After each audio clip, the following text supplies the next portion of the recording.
உங்க ஜாதகம் எப்படி இருந்தாலும் சரிங்க. நீங்க ஜெயிக்க முடியாது யார் சொன்னாலும் சரிங்க. இதெல்லாம் கவலைப்படாதீங்க. நீங்க ஜெயிக்கலாம்.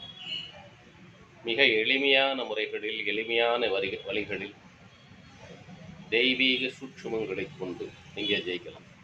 அதற்கு பல்லாயிரக்கணக்கான வருடங்களுக்கு முன்பாகவே நமது சித்தர் பெருமக்களும் நமது முன்னோர்களும் சில எளிமையான சூட்சுமங்களையும் பக்தி யோகம், கர்ம யோகம், மந்திர யோகம், எந்திர யோகம், முத்ரா யோகம், தந்த்ரா யோகம், தாந்திரீக யோகம் என பல்வேறு வழிமுறைகளை வகுத்து வைத்துள்ளனர்.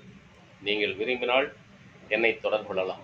எல்லாம் வல்ல இறை சக்தியின் அருளாலும் எனது 42 வருட ஜோதிட அனுபவத்தாலும் என்னால் அந்த சூட்சுமங்களை உங்களுக்கு சொல்லித்தர முடியும். நீங்கள் விரும்பினால் உங்கள் இறை சக்தி அனுமதித்தால் என்னை தொடர்பு கொள்ளுங்கள். வெற்றி நிச்சயம், வெற்றி நிச்சயம், வெற்றி நிச்சயம். இறைவனே மிகப்பெரியவன்.